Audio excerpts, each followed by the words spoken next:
મિત્રો મારું vlog subscribe કરી લો. આ બાજુ આવી જાઓ મારા બાજુ. આનો તો તંબુરો જેવું વ્લોગ છે.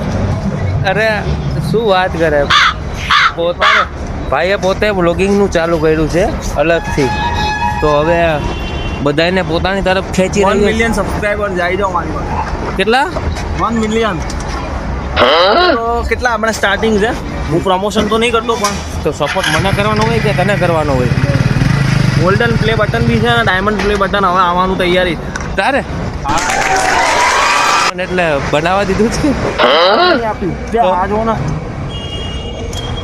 જો આ ડાયમંડ પ્લે બટન વાળાના આવા અડીસા તૂટી જાય છે. અરે કોણ કહે કે આને ડાયમંડ પ્લે બટન આવે? હે, ગાડીના કઈ અડીસામાં ઠેકાણા છે નહીં. જો ઉડાવી લે, મજાક ઉડાવી લે. આવશે ને પ્લે બટન તો તારા આંખમાં ચમકાવી. અડીસા નથી હડકા હાલતા ને પ્લે બટન. અડીસા જો આવા બધા તૂટી ગયા. ગાડીના અડીસા બધા આવી રીતના હલે ને આ બધે પ્લે બટન ની વાત કરે. શું કે હે, પૂરું થઈ ગયું હવે, વાંકું વળી ગયું હેન્ડલ.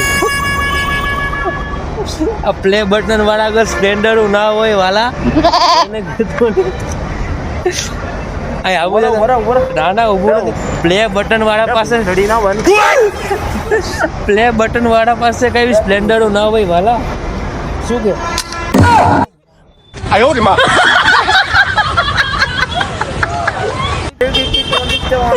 નુકસાની જો ગાઈસ, જલ્દી જલ્દી મૂકો. જો જો સંતાડી રહ્યો છે આનું સ્ટેન્ડ, ગાડીનું સ્ટેન્ડ. મારા તો થઈ ગયું, મારો તો વિડીયો. ગાડીનું સ્ટેન્ડ તૂટી ગયું છે. સ્ટેન્ડ તો બતાવી દે, એ તો નવું આવી જાય. નવું આવી જાય. જો ગાડીમાં હેન્ડલ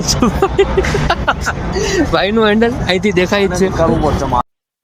તો આપણો આ ભાઈ છે હાથે પાના પકડ લઈ ને આ કામ કરે છે. આ સ્ટેન્ડ છે આ ભાઈનું, એ તૂટી ગયું છે. તો કેવું લાગે છે તમને સ્ટેન્ડ તૂટ્યું? તો મજા આવે છે? તારી ગાણ જેવું. ભાઈ થોડીક ગાળું બોલી ગયો છે પણ વાંધો નહીં, કારણ કે થાય તો ખરી. ચાલો મળીએ. બહુ ખેંચામાં કઈ વધારે નહીં આપી દે. તો ગાઈસ હવે પેટ્રોલ પુરાવીને અમે આટો મારીશું. જો અત્યારે જમાનો ઓનલાઈન નો છે તો પછી ઓફલાઈન શું કામ થાવ, ઓનલાઈન રહ્યો તમે પણ. ને અમારા વિડીયો લાઈક કરો, શેર કરો ને સબસ્ક્રાઇબ કરો. મળીએ પાછા.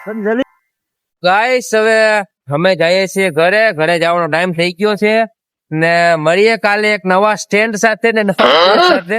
શું કર પેલા ભાઈને લાગી બાઇક નું નીચેનું સ્ટેન્ડ તો નીચે જોવા. તો ચાલો, આ ભાઈ ને સદમામાં છે તો હવે બહુ મોટો મોઢું છે એનું. જલ્દી ફટાફટ બાઇક ચાલુ કરો ફટાફટ. તો જય માતાજી, જય શ્રી કૃષ્ણ. તો મળીએ પાછા કાલે નવા બ્લોગ સાથે, નવા સ્ટેન્ડ સાથે. ચલો ભાઈ.